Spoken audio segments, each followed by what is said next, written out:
Hello and welcome to Seattle City Makers. I'm your host, Jon Scholes. We'll hope you all are having a great August out there. There's a special buzz in the city with the great weather we're having and this great run that our Seattle Mariners are having as well, as we are in the playoff hunt once again. And maybe, just maybe, after 2 decades plus, this is our year to be playing baseball in October. Go M's. What a great stretch it's been, and I'm recording this the day after we took the season series from the Yankees. It was great to be at T-Mobile yesterday with a packed house, and what a great series that was. And we look forward to our M's returning back to town, I think on August 23rd. They'll be back after this little road stretch. So an exciting time in the city in the month of August. A great stretch of weather and a great stretch of baseball. Well, welcome to episode 16, where I sit down with Ryan Cudney, who's the general manager of Edelman's office here within the Pacific Northwest, office here in downtown Seattle, and also oversees office in Portland, about 200 employees among Edelman's presence here in the Pacific Northwest. Edelman's a global communications firm with about 6,000 employees spread across 60 offices across the world. Got its start in Chicago in 1952 under Dan Edelman's leadership, who opened a small office there and began leading PR activities for a number of different companies and really grew the practice from there with offices then in London and New York and now across the world. Edelman has become known over the last 20 years for a very extensive report on trust that they produce each and every year, a survey of tens of thousands of citizens from across the world, I think across 28 or so countries, measuring trust in business, media, government, and nonprofits. And I dive into that report and the findings with Ryan, and we discuss what it means for us here in Seattle and our country as we've seen a deep decrease in trust among many institutions, while trust in business and the private sector has increased among the public, particularly since the height of the pandemic. We talk about that report, about Ryan's time in Seattle. He came to Edelman here in Seattle in February of 2001 after working for the company in Chicago for a number of years, served as global chief of staff for Richard Edelman, the current CEO of Edelman, and prior to that was executive vice president of corporate advisory services for Edelman in Chicago. Hope you enjoy my conversation with Ryan Cudney, the general manager of Edelman here in Seattle. So first off, you've been in Seattle a little over a year. How are you enjoying the city? And you came, remind me, you came directly from Chicago. Before that, New York for a little bit. A little bit of time in New Good York. Cities. Yep. I didn't live in New York, but traveled there extensively for work. And I've been with Edelman for about 9 years.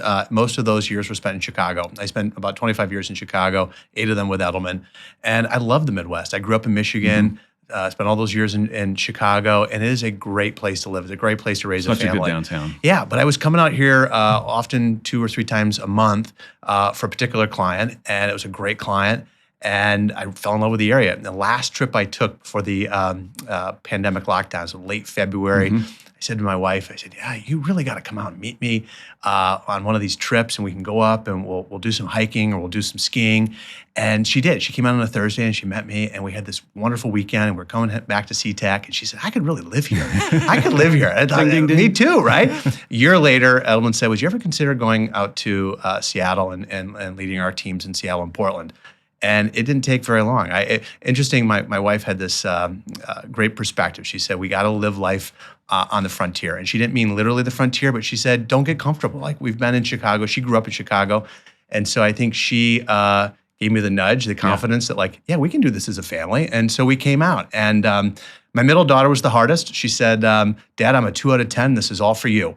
And it cut me up pretty bad, right? But I asked her a few months in. I said, how are we doing? And by this point, we had just some phenomenal family experiences, met some great neighbors, spent some time downtown, took them to Pike's Place, went out hiking at the pass.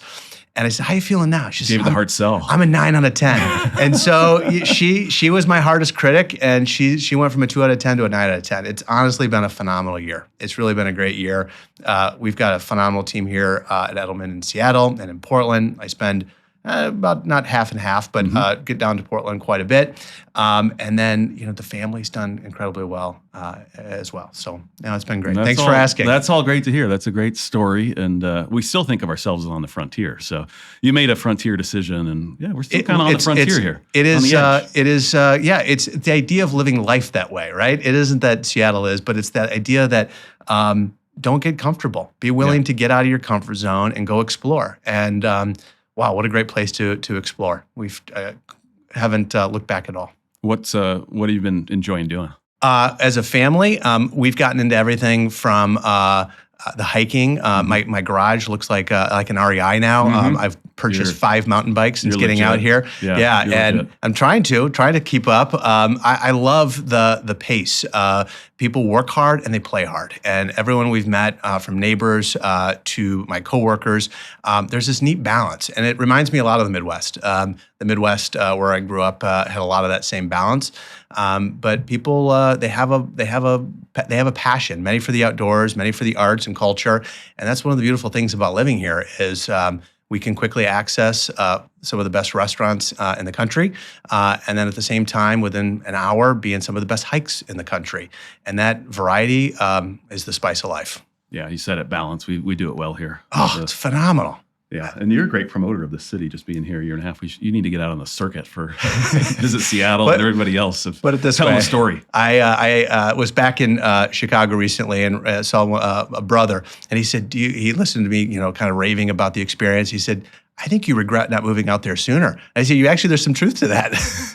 So speaking of some of the other cities that you're working and visiting and have lived in, like what's your sense of kind of how they're doing relative to we are and coming back and energy on the street and vibrancy? What does Chicago look and feel like right now? I mean, in the last few weeks, I've been in New York, Denver, and Chicago. And I can tell you in all 3 cases, the cities are different than they were pre-pandemic, but they're coming back. They're coming back. And like today, just anecdotally, I walked out of the Westlake area into the commercial district where our office is, and there were more tourists than I've seen all summer. There was live music in the Westlake Plaza. I think almost every table was full at lunch out there as people were listening to the music and enjoying the lunch. It was a beautiful day. The Blue Angels were flying out over the sound. And I thought, this is amazing. There was a line out the door. We actually went to 2 different places before we found a place that we could get in and get our lunch and get back in time. So that bustle, I'm seeing that in New York and in Chicago and Denver and in Seattle. I'll be out in Portland on Friday, but what I hear from my coworkers down there is that we're seeing similar, uptick. We need more people back. We're encouraging our colleagues here at Edelman to be in the office 3 days a week. We're saying, look, you pick the days that you're in, but we're better together, both in how we build experiences together as a team and how we take care of our clients. And I think the city's better for it, right? The restaurants are going to be better off. The shops are going to be better off. We all have a part to play in that. We look at the statistics. The commercial district crime statistics there's been a significant improvement since February. And that gives our folks a lot more confidence to come down, knowing that they're safe. We mandated a vaccine, so 100% of our employees are vaccinated. And that also gives people confidence that their health and safety is our foremost concern. Yeah, no, we're headed in the right direction, no doubt, and plenty of work to do, but we're at least the trend is a positive. The trend is positive. The trend is a positive one. The trend is. So you all work with some of the biggest brands in our region and in the city, and many anchored in downtown, like PCC and BECU and Seattle Children's and others. And you're known as well for the Trust Barometer that you put out as a company. I think you've been doing it over 20 years, or 22, or maybe more than that. And I always turn to that and turn to the events, both the in-person and then the virtual events that you do when you debut that, and find it fascinating. And wanted to dig into that a little bit, because I think of the importance of trust and how we rebuild it in many cases to how do we sort of solve for some of these complicated challenges that still confront our city and many others, and our country and broader community. Maybe just give us a thumbnail on kind of the most recent 2022 report and what it finds, which is kind of some tough stuff to read for most sectors, I would say. It is. Right? It is tough. For your listeners who may not be familiar with the Trust Barometer, let me give a little bit of a snapshot of what it is, and then I can dive into those 2022 results. And as you noted, we are privileged to work with some of the best-known brands and companies here in the Pacific Northwest. And I think the most important currency that they have is trust. It affects willingness to invest. It affects willingness to consider employment or to stay. day. Trust has an impact on consumers' behavior. They vote with their feet and with their wallets.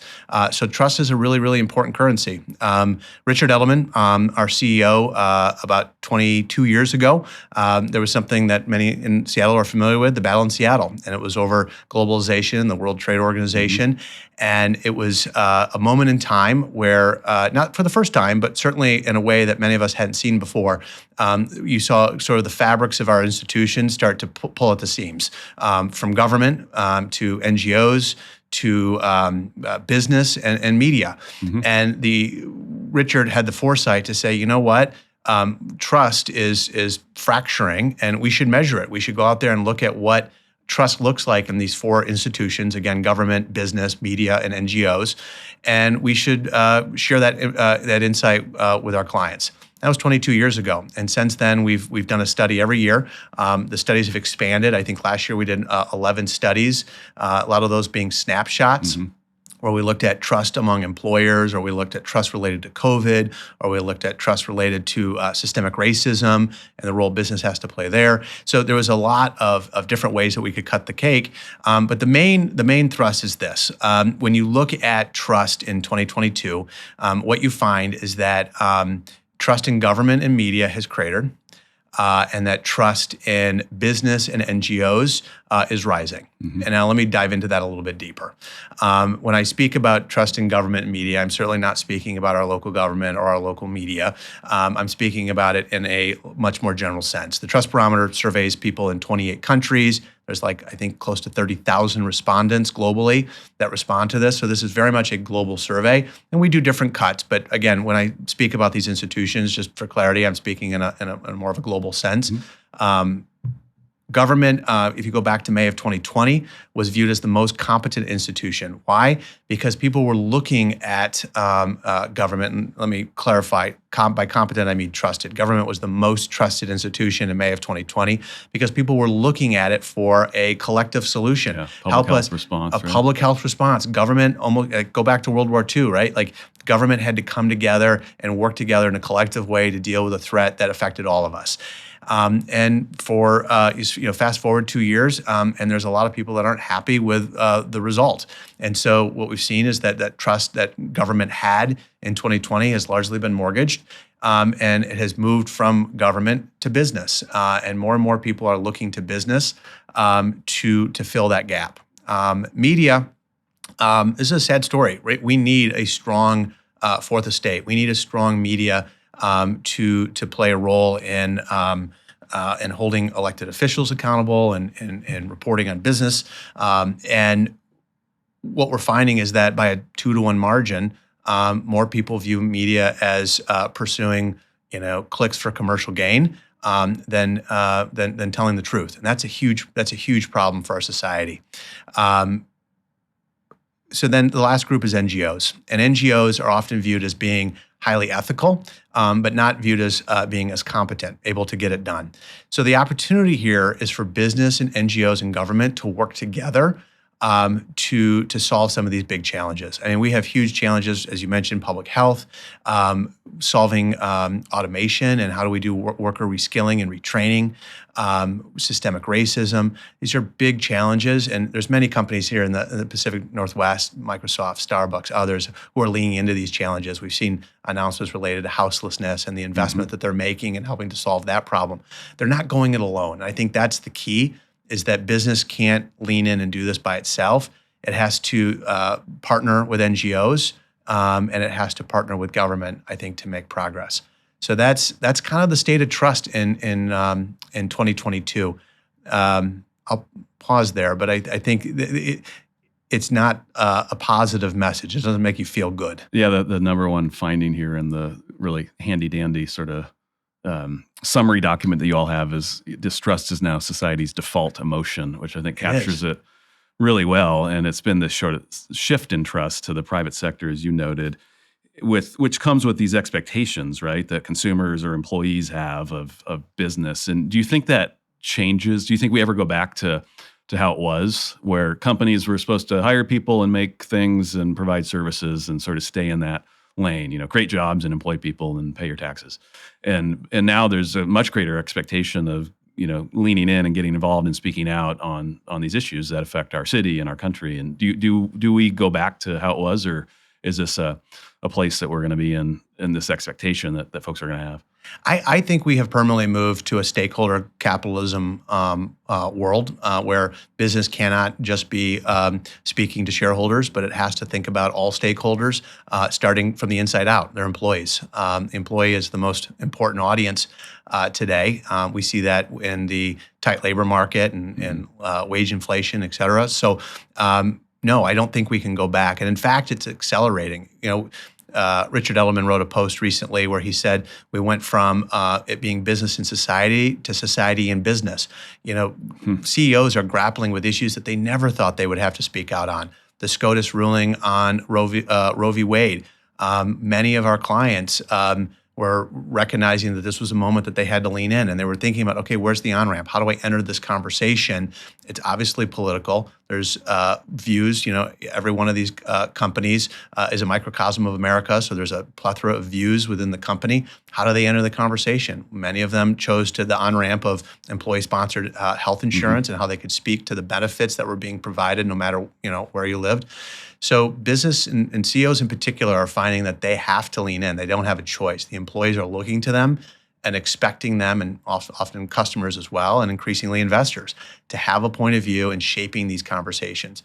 I think there's two things I want to mention. One is trust in my employer and also my CEO, as well as the distinction between politics and policy. So trust in my employer is the highest level of trust that we've ever seen. Trust in business is high, as I mentioned before, but when we ask, what about trust in your employer, it goes even higher. So this creates an incredible opportunity for business to speak to employees, and it has to be a two-way conversation. It can't just be top-down. My CEO is more trusted than CEOs as a class. So as CEOs think about how they engage their employees in conversations around some of these challenging issues, it's about breaking out of the class of being just a CEO and instead being my CEO. It's interesting. There's this in the report, sort of this premium on proximity, where yes, my colleague or my employer, my CEO, place a higher level, or I have a higher level of trust in them than the general sort of class, which is kind of interesting. Trust is local. Yeah. You build. Relationships are built in proximity. So we see within media, local media is the most trusted form of media. My employer is more trusted than business writ large. My CEO, more trusted than CEOs as a class. In fact, and many of us experience this in our own lives, trust in my neighbor and my coworker have gone up high single digits during the pandemic because we've lived in, our colleagues have seen our living rooms, they've met our kids, our new pets, and our neighbors we've gotten to know in different ways as we've all been, working remotely and trying to do school together remotely. That to your great point, John, proximity has led to higher trust.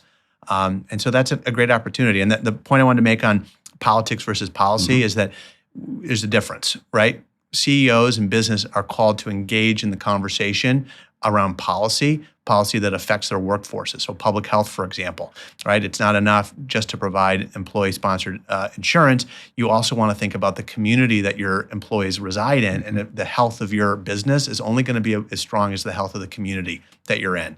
And so those are policy conversations that we're expected to engage in, but it's different than politics. We just had an election, primary election yesterday in Washington, and that's very different. Engaging in politics and the electoral process is not necessarily viewed as favorable by a majority of respondents. How do you advise your clients and executive leaders on sort of when and how to engage? I mean, there's no shortage of issues out there and major decisions that impact people's lives that are across the airwaves and social media feeds. It seems like a CEO today could be doing that full time of speaking out, having opinion, posting, sharing. So what's the sort of higher level advice you give to some of your clients on when and how? Understanding where you have permission to speak out is an incredibly difficult thing to do, and it's different for every client.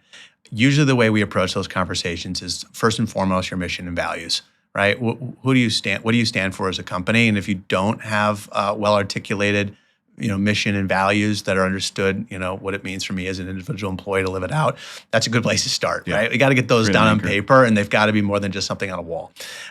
So let's start there and look at it through that lens. The next is to look at employee expectations, right?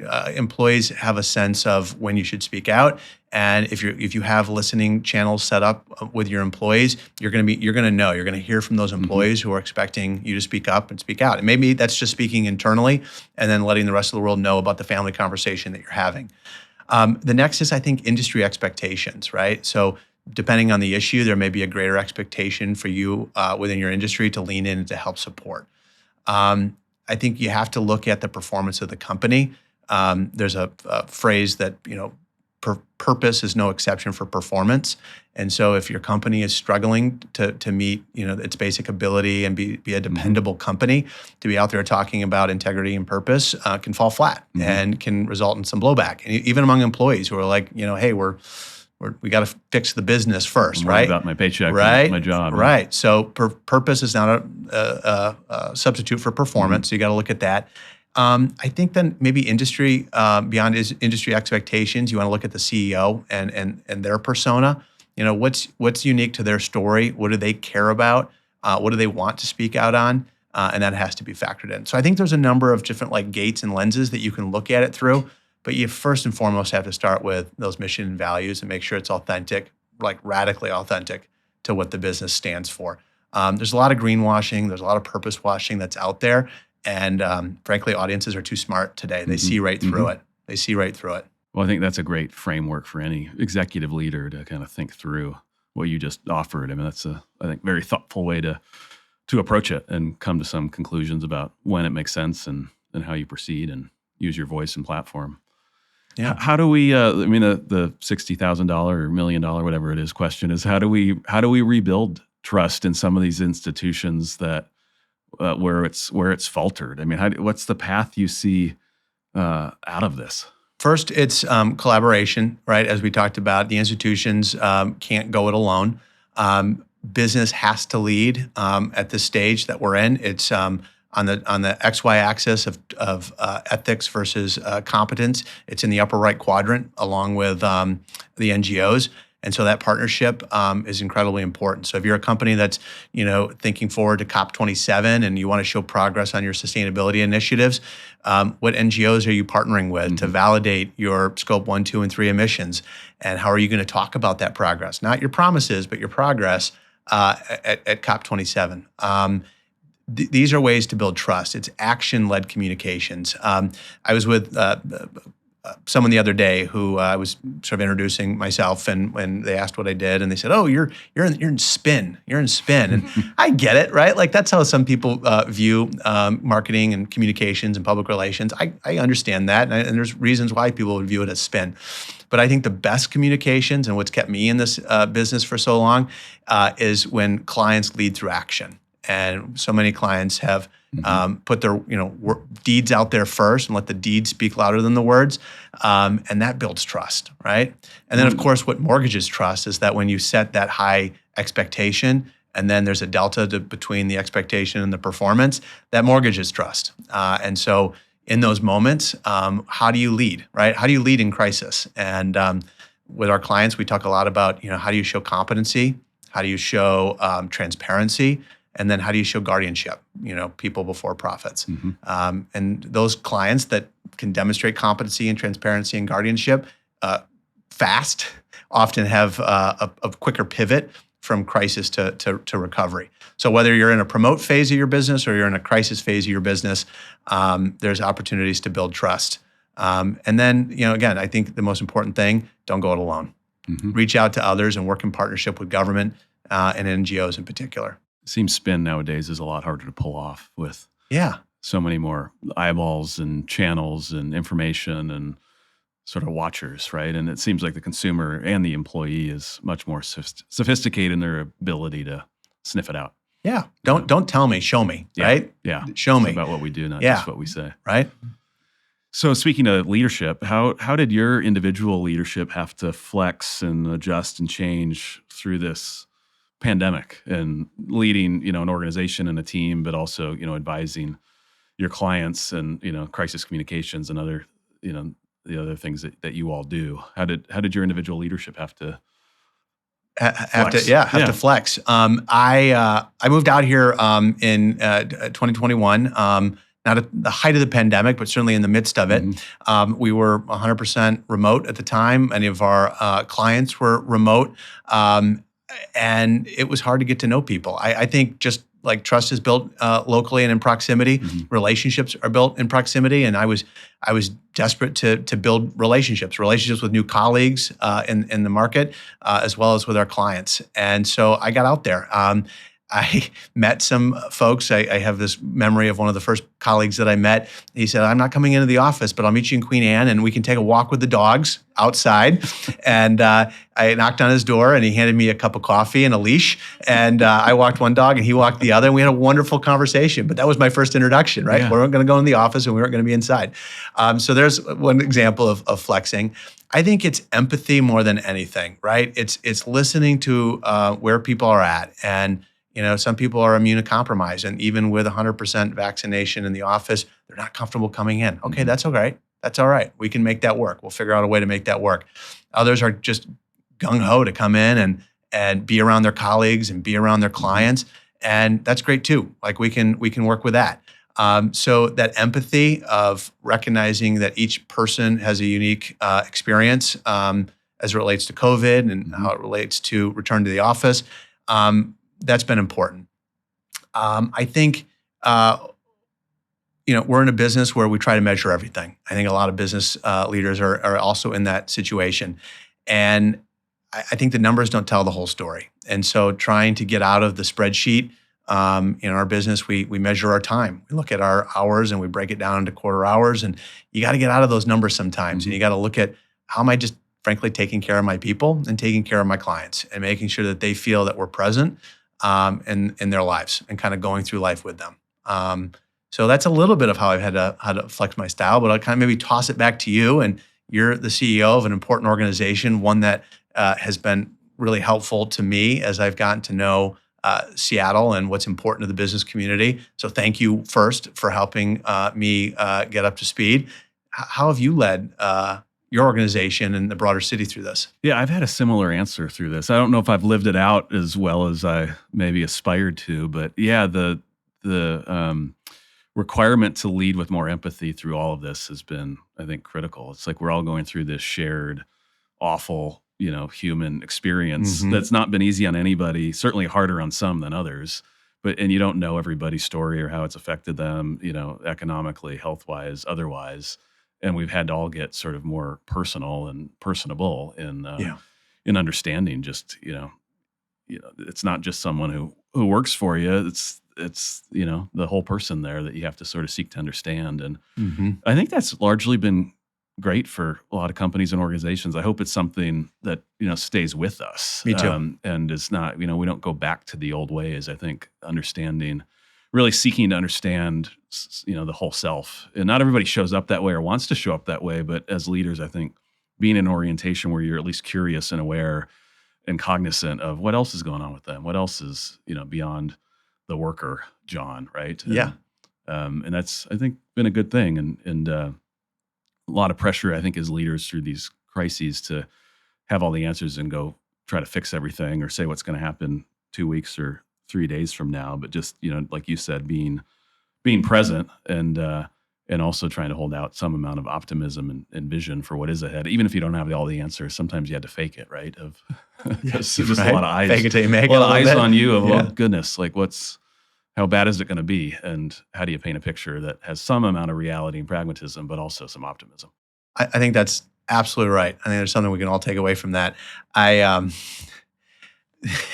The thing that you said there about bringing your whole self to work, not just John, the boss, but John, the person.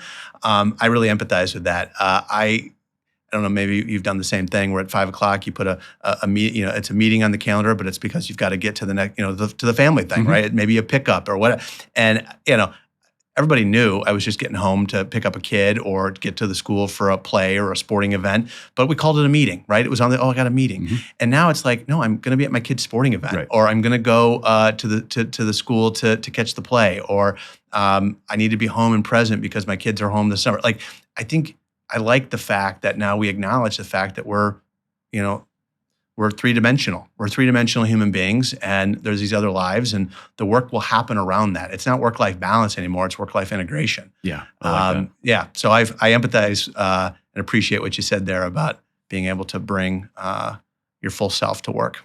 Yeah, and I think flexibility is not going anywhere, right? I mean, we've as companies, organizations, granted and sort of accepted, embraced by necessity in a lot of ways, right? More flexibility throughout these last 2 years, and sort of where we work and how much of it's back in the office or at home or wherever, right? Is, people can continue to debate that. I still think the office is going to be pretty centric, and we still got to connect and collaborate, but flexibility doesn't seem to be going anywhere. I think that's a good thing. And I agree. We actually, just before this recording, we had a family meeting here in Seattle and Portland, where we brought the colleagues together and we said, hey, we're missing seeing you.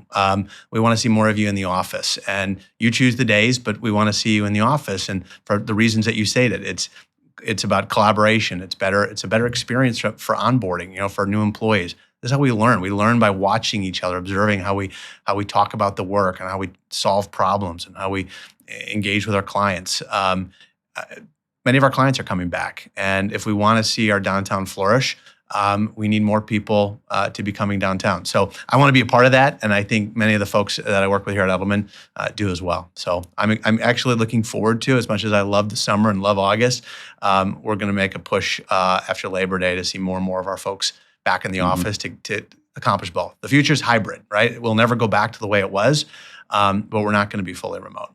Yeah, and there's lots of good reasons to get back together, and nothing really replaces it. And I was at Purple for lunch, and it was rocking and rolling, and it felt great. And it was, you miss out on that. And yeah, it feels good. We hosted some clients in the office last evening for a little reception, and then went to dinner, and the streets were packed.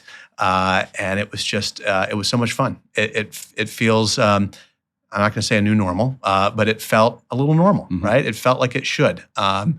And it's what makes it fun, right? A lot of the work became very transactional during the pandemic because it was just click in, click out, click in, click out.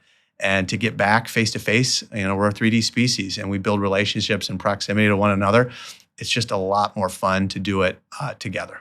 Yeah, we've been so fixated on the question of where will the work happen. I think to me, it's more about where does the collaboration and connection happen? And nobody's saying we don't need that anymore, whether you're going to be fully remote as a company or fully back in the office. And it's about where do you connect and collaborate, and downtowns can still be the central place to do that, whether it's, at the happy hour or the corporate event or dinner or the art museum or, employee engagement events or in the office. And that's right. So that's right. Connecting and collaborating. No one's really arguing about that. And to go back to our conversation on trust, the group that needs to be speaking out about that are employers, right? You need to talk to your employees about return to office and why it makes sense to come together.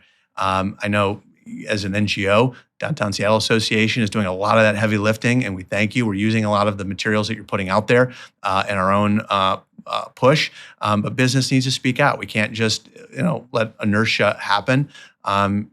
It's interesting. The most trusted form of communication, so not the most trusted entity or spokesperson, but the actual communication channel, is a newsletter from my employer.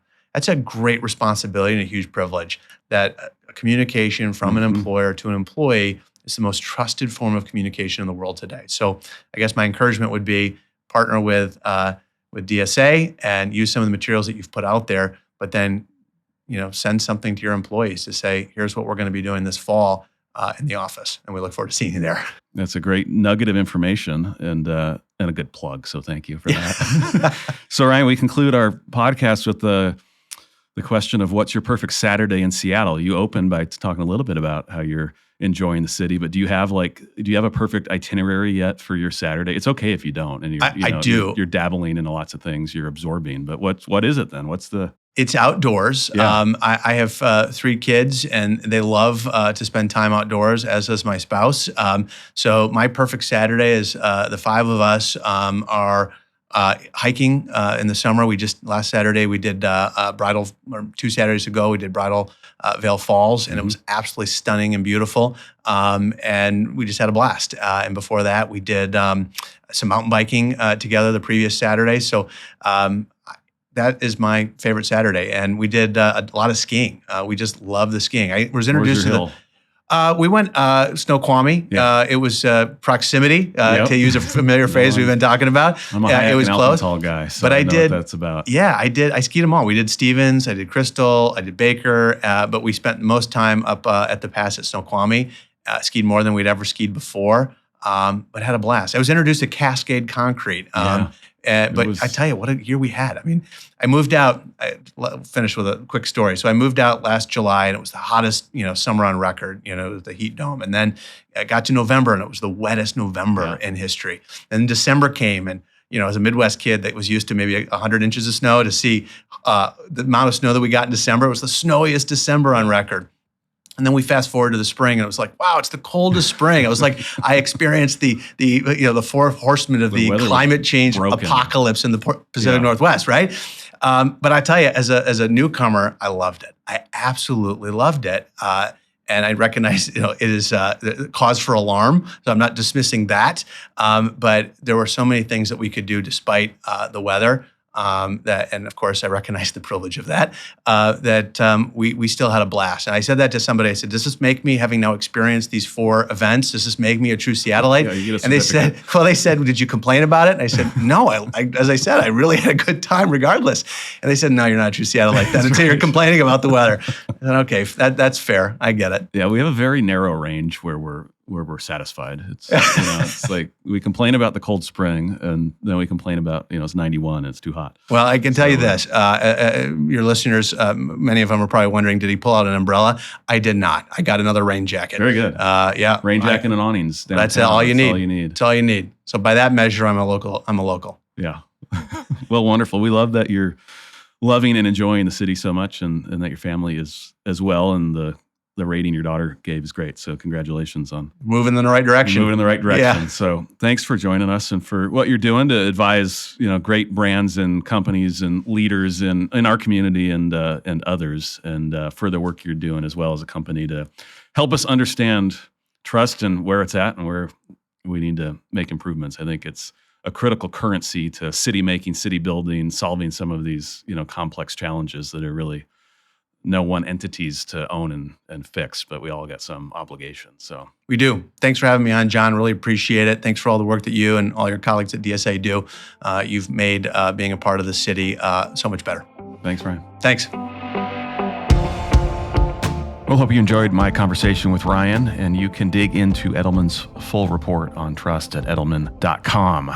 I want to close out our episode today with a recommendation of what you just can't miss in downtown Seattle. I'm going to stick with our baseball theme that we started with, and note that the Hatback, which is the remade Pyramid Brewery right across First Avenue from T-Mobile Park, will have its grand opening on August 23rd at 4 o'clock. This is a complete makeover of the old Pyramid Brewery there that will offer now 20 TVs, great beer and food, and elevated American fare, as they're calling it. And it's the Hatback name is a nod to Ken Griffey Jr., who was known for wearing his cap backwards. And Hatback also includes Steelhead's Alley, which features Seattle's Medier Brewing Company, led by Rodney Hines, one of 2 Black-owned breweries in our city. And Steelhead's Alley is an honor to the 1946 Seattle Steelheads Negro League baseball team, and they play homage to their barrier-breaking athletes in our region at the time. So go check this out, and go to hatback.com to get a little taste of what they've done with this old warehouse. It doesn't look anything like it used to, and is completely remade and looks to be an incredible place to gather before a game, during a game, after a game. And they'll have their grand opening on August 23rd at 4 o'clock. Hatback Bar and Grill. Go check it out. Well, thanks for joining us on this episode of Seattle City Makers, presented by the Downtown Seattle Association, with support from James Cito and production by Spark Creative.